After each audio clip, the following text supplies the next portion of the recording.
Okay, Wednesday, 29th of May, 2024. So, intergenerational wealth and Bitcoin. So, this is kind of two-in-one topics two separate topics, but also at the same time they're related. So, build intergenerational wealth,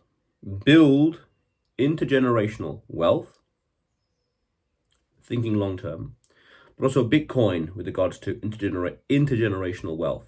So there's this amazing video that I tend to watch roughly once a year, and it's called the 5 principles behind the 10 secrets of money, because there was this famous video that came on, uploaded, must be 8 or so years ago now, and this video here is a continuation, so you might as well watch this video in the link in the description below from the 3rd of August 2018, so a bit an old video.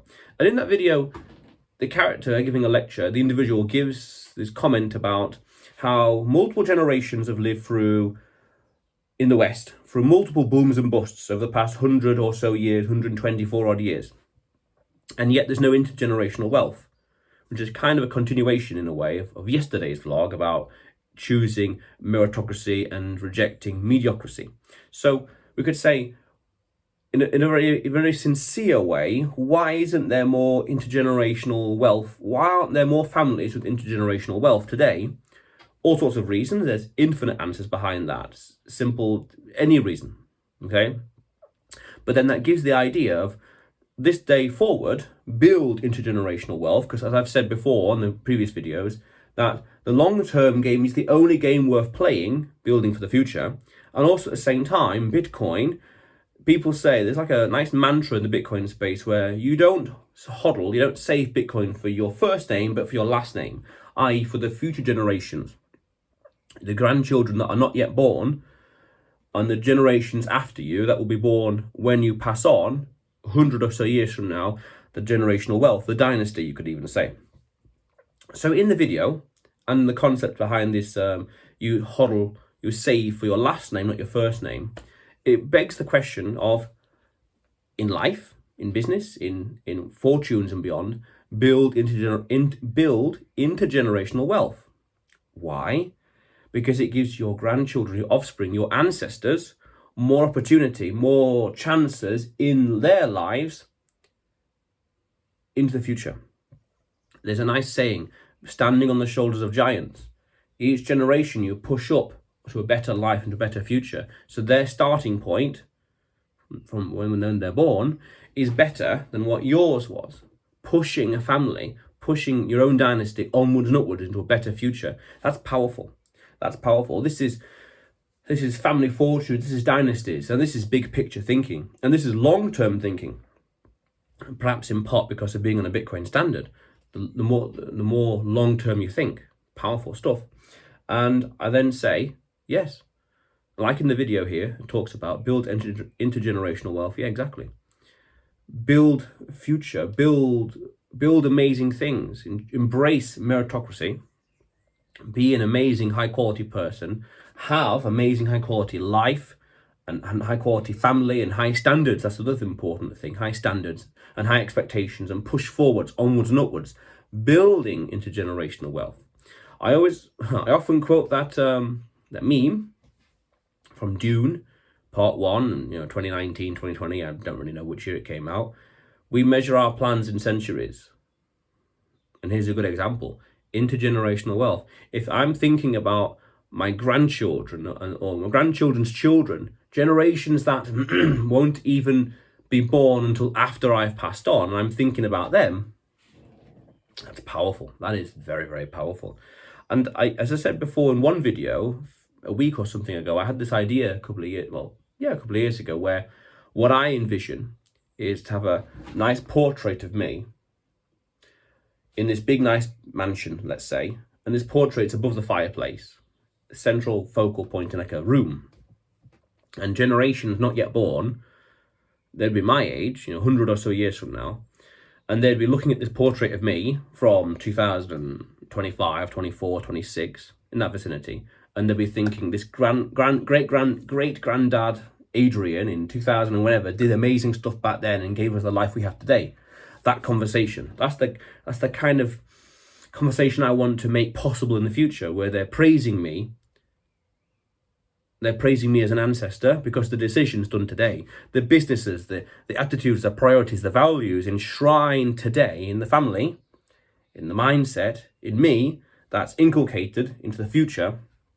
Attitudes towards money, towards life, towards time, towards travel, towards language, towards education. High standards, the Zulu principle, as I talked about yesterday, or the Peter principle, being the best person they can be. That's powerful, because see, in life we want to live up to our potential, because in some way I believe the meaning of life is opportunity, doing amazing things, in this case intergenerational wealth, thinking far into the future, even my future, making tomorrow for me or family better than today, and every day, every subsequent day, making it better by even a smidgen, by even 1% than today or yesterday. Powerful, and you compound that over 100 years. That's a recipe for a dynasty. That's a recipe for a family to be, 100 years from now, to be very influential in society, in culture, in country, you name it. That's powerful. And that's long-term thinking. Because imagine 100 or so years of booms and busts.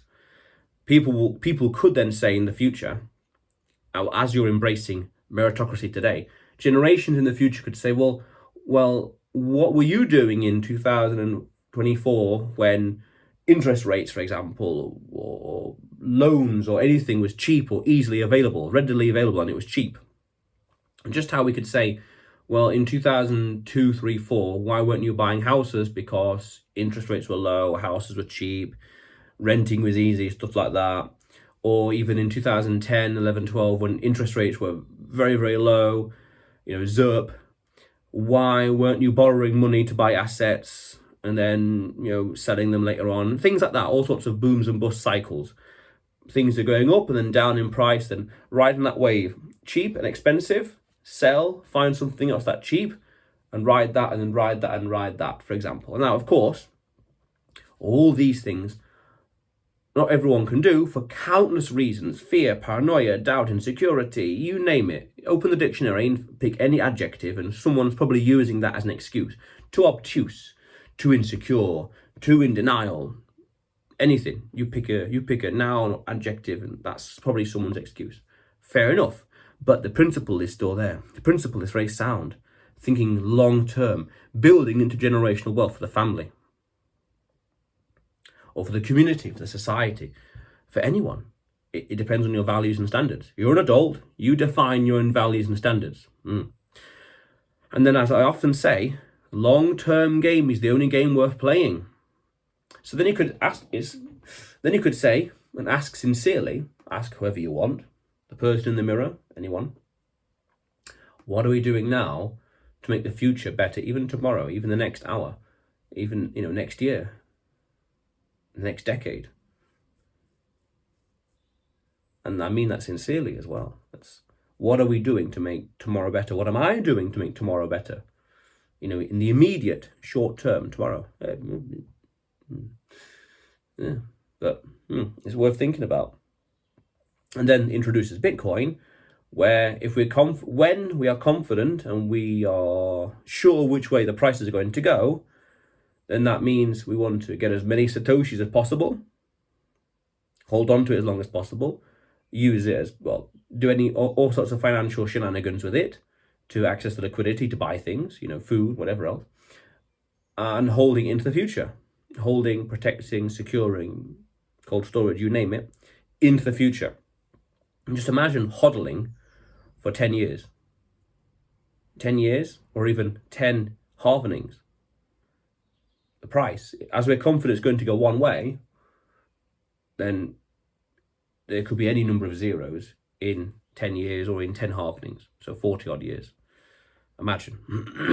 it's just who knows? But that's the thing as well. Building intergenerational wealth, thinking long term, measuring plans in centuries, and hodling for the next generation, saving for the next generation. It's, powerful, powerful stuff. And again, the only game worth playing is the long term game. Powerful. But otherwise, you will see me tomorrow.